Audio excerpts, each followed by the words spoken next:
ship you've got, Shepard. What can I do for you? What's your story, Rex? There's no story.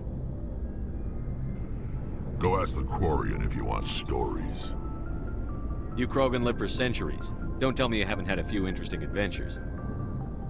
Well, there was this one time the Turians almost wiped out our entire race.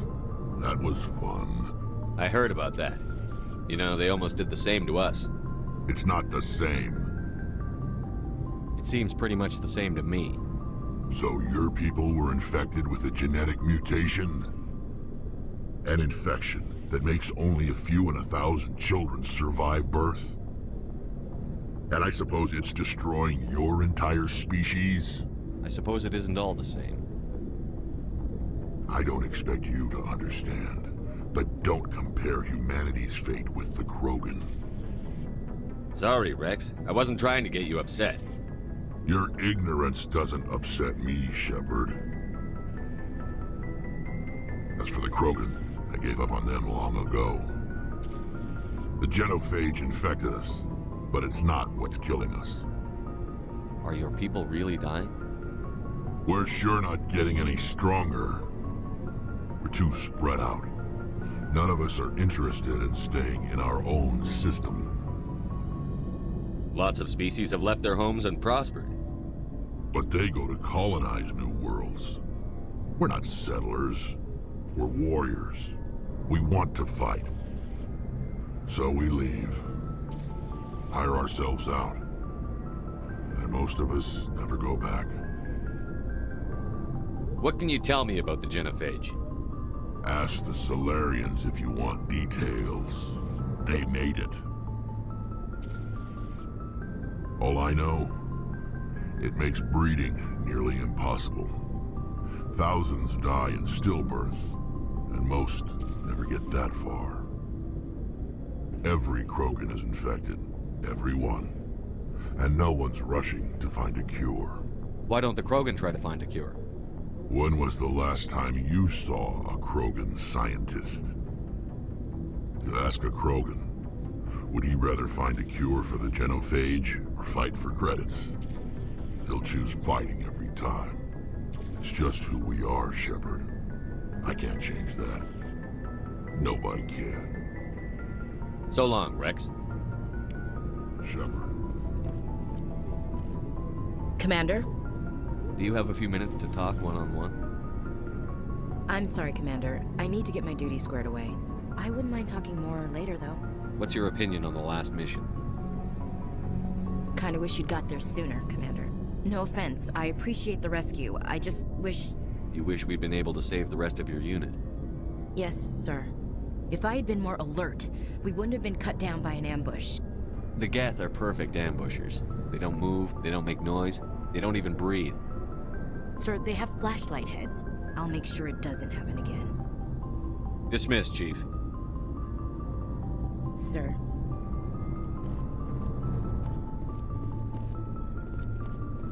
Thanks for bringing me on board, Commander. I knew working with the Spectre would be better than life at CSEC. Have you worked with a Spectre before? Well, no, but I know what they're like. Spectres make their own rules. You're free to handle things your way. At CSEC, you're buried by rules. The damn bureaucrats are always on your back. For the most part, the rules are there for a reason. Maybe. But sometimes it feels like the rules are only there to stop me from doing my work.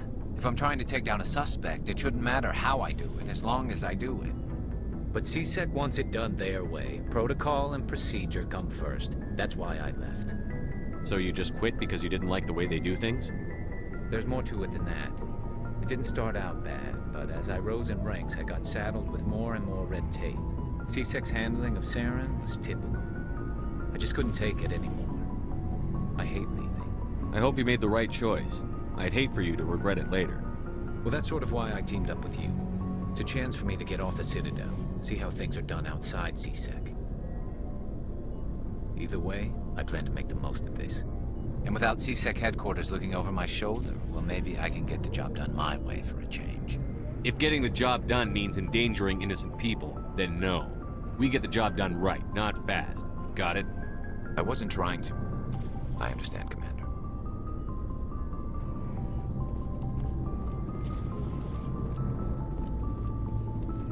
Hey, Commander.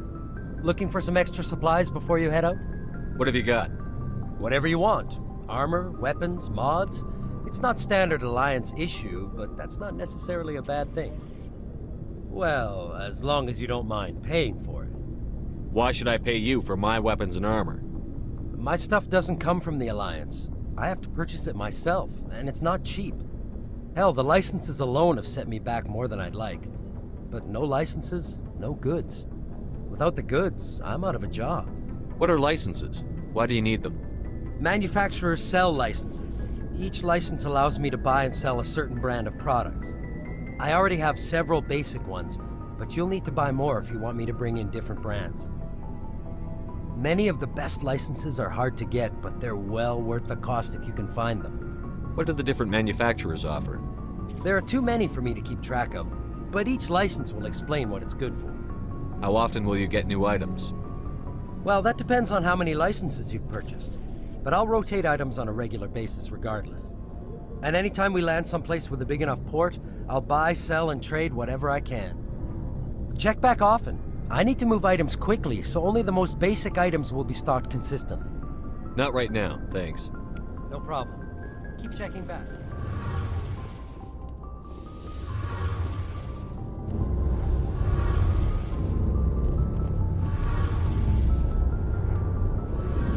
Your ship's amazing, Shepard. I've never seen a drive core like this before. I can't believe you were able to fit it into a ship this small. I'm starting to understand why you humans have been so successful.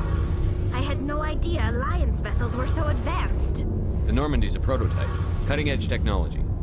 A month ago, I was patching a makeshift fuel line into a converted tug ship in the flotilla. Now, I'm sitting on board one of the most advanced vessels in Citadel space. I have to thank you again for bringing me along. Traveling on a vessel like this is a dream come true for me. I had no idea you found ship technology so interesting. It comes with being a Quarian. The migrant fleet is the key to the survival of my people. Ships are our most valuable resource. But we don't have anything like this. We make do with cast-offs and second-hand equipment. We just try to keep them running for as long as we can. Some of the fleet's larger vessels date all the way back to our original flight from the Geth. I can't believe your fleet's still using ships that are 3 centuries old. They're constantly being repaired, modified, and refitted. They aren't pretty, but they work. Mostly. We've tried to make ourselves as independent as possible on the flotilla. Grow our own food, mine, and process our own fuel. But some things we just can't make on our own. A patch to maintain the hull integrity requires raw materials we just don't have. That's why our pilgrimages are so important. Tell me about your people. Our lives aren't easy. Resources are scarce, and we are constantly on the move. Everything we do must in some way contribute to the continuation of the migrant fleet. There are 17 million Quarians in the flotilla, and each of us relies on the others for survival. The bonds among my people are strong. Unfortunately, we have had to surrender many of the freedoms and civil liberties other species take for granted. What kind of freedoms? Well, it's illegal for parents to have more than one child. If our population grows too much, it would strain our resources to their breaking point. Of course, we also can't allow our numbers to become too few. If our population is in decline, the rule against single births is temporarily repealed. In extreme cases of population decline, incentives are even offered to encourage multiple births, though the Conclave hasn't had to take such measures in nearly a century. That's your government. The Conclave is our civilian branch of government. Each ship can elect a representative to serve on the Conclave and make decisions that affect the fleet as a whole. On matters that affect an individual ship, however, the captain has the final say. It's a tradition that dates back to the early days, when the fleet was governed by martial law. Fortunately, most captains nowadays are smart enough to have an elected council from their crew to give them advice and guidance. So the ultimate power rests with elected officials.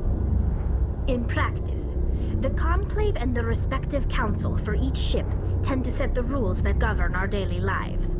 but in theory we are still under military jurisdiction. The 5 top-ranking military officials in the fleet serve on the Admiralty Board. These 5 have the power to overrule any decision by the Conclave in case of emergency. To do so requires unanimous agreement among the Admiralty, and they can only do this once. After that, the entire board must resign their posts. It's a safeguard that served us well. In nearly 3 centuries, the Admiralty Board has only overruled the Conclave 4 times. I want to know more about the Geth. I doubt I can tell you anything you don't already know. It's been almost 3 centuries since they drove my people into exile. All I know is the story of their origins, what they were when we created them, and how they turned on us. Interesting. The Geth were originally created to serve as an automated manual labor force. Initially, their intelligence was as limited as any VI. Over time, we made small modifications to their programming to allow them to perform more varied and complex tasks, bringing them closer and closer to true AI status. How come the Council didn't step in and stop you? This wasn't true AI research. We may have been skirting the bounds of the law, but we never did anything that was actually illegal. The changes were so insignificant, so gradual, that we were able to control them. Or so we thought. But one thing we underestimated was the power of the neural network. A million Geth thinking simultaneously created an inherently unstable matrix. So, the Geth share brain power? Many of the Geth's logic systems were designed to work in concert with other nearby Geth. Basically, the more of them you have in a group, the smarter they are. So there's some sort of group consciousness? No, nothing like that. They cannot share sensory data or information. Their programming cannot handle that much simultaneous input. Each Geth maintains an individual awareness and identity. The neural network only operates on a process-based level. It's basically the synthetic equivalent of a subconscious. But when they're in close proximity, they can coordinate low-level functional processes, freeing up more capacity for original or independent thought. That doesn't make any sense. I'm probably oversimplifying. The Geth are incredibly advanced and complex creations. All you need to know is that they get smarter when they gather in large numbers. As we built more and more Geth, their effective intelligence became more sophisticated, more abstract. One day, a Geth began to ask its Quarian overseer questions about the nature of its existence. Am I alive? Why am I here? What is my purpose? As you can imagine, this caused a near panic among my people. I don't see what's so bad about those questions. The Geth were created to engage in mundane, repetitive, or dangerous manual labor. That's fine for machines, but it won't satisfy a sentient being for long. The Geth were showing signs of rudimentary self-awareness and independent thought. If the Geth were intelligent, then we were essentially using them as slaves. It was inevitable the newly sentient Geth would rebel against their situation. We knew they would rise up against us, so we acted first. A general order went out across all Quarian-controlled systems to permanently deactivate all Geth. The Geth responded to this order violently. You can't blame them for fighting for their survival. We had no other choice. The Geth were already on the verge of revolution. By acting quickly, we had a chance to end the war before it began. The hope was that most of the Geth would still be little more than machines, incapable of organized resistance. But they had progressed much further than anyone anticipated. The war was long and bloody. Millions upon millions of Quarians died at their hands. In the end, we were forced to flee our own homeworld. We feared the Geth would pursue us, but they never came beyond the Veil. Now we drift through space, exile searching for a way to reclaim what was once ours. It's hard to feel sorry for you. Your ancestors tried to wipe out another species. We made a mistake when we created the Geth in the first place, but we did not make a mistake when we went to war against them. If we had not acted, they would have wiped us out.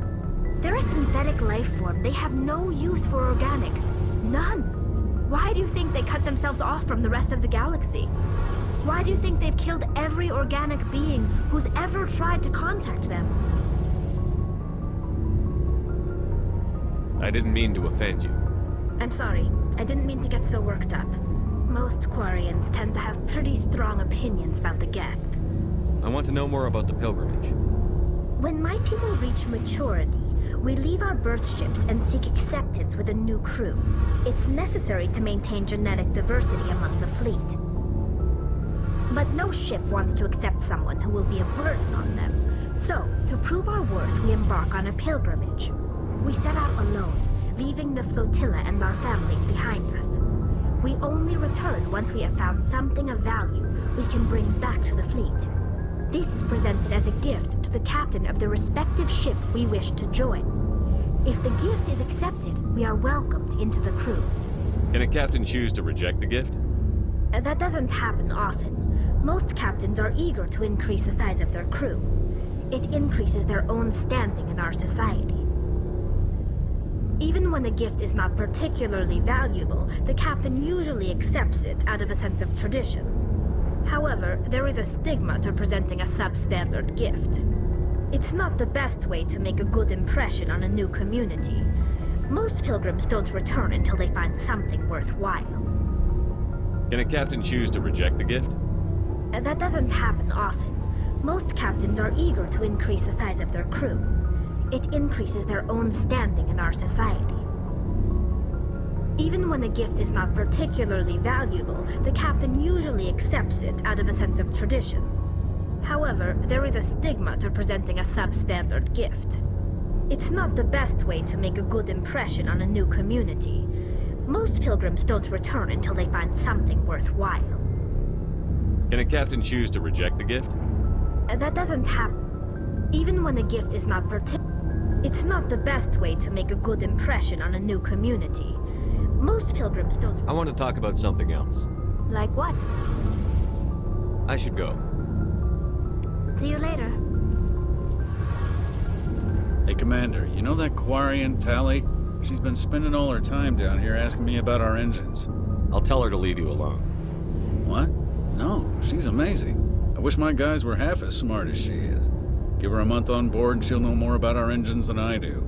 She's got a real knack for technology, that one. I can see why you wanted her to come along. I figured she'd be a real asset to the team. You got an eye for talent, Commander, but I'm guessing that's not why you came down here. I want to know more about the Normandy. She's the best ship I've ever served on, probably the fastest vessel ever designed. She's the only one using the new Tantalus drive core. What's so special about the Tantalus drive core?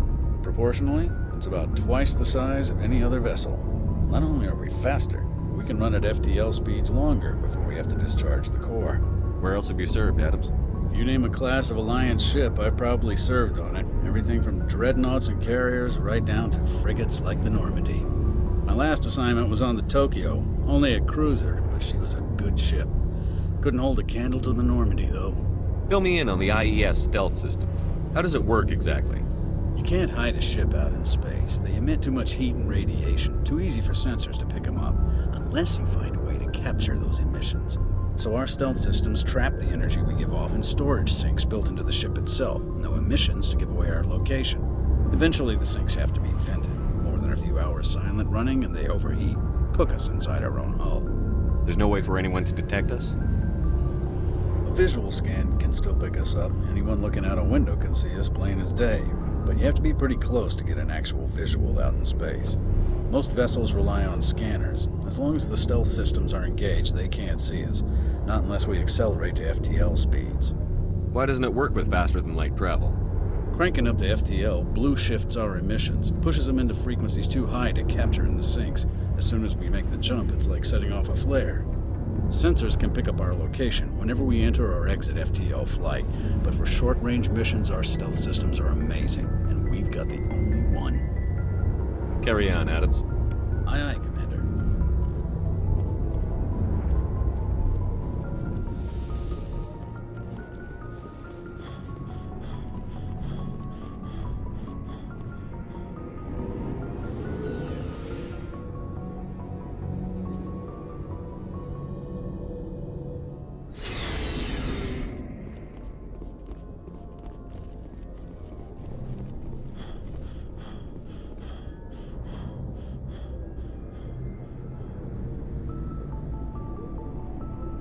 Anything you need, Commander? Just trying to get a sense of where the crew's at. Thoughts? I've wasted enough of your time for now, Commander. We'll have time for personal debriefings later. What's your opinion on the last mission? I don't see how we could have done things any better. At least not without getting to Eden Prime sooner. And we were on the scene faster than any other Alliance ship could have been. We'll talk another time, Lieutenant. Commander?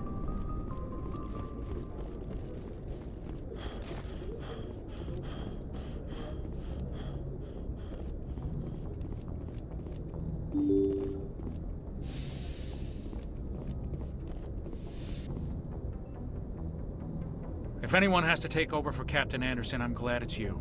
I'm not sure about having non-humans on our ship, though. We're all on the same team here, Presley.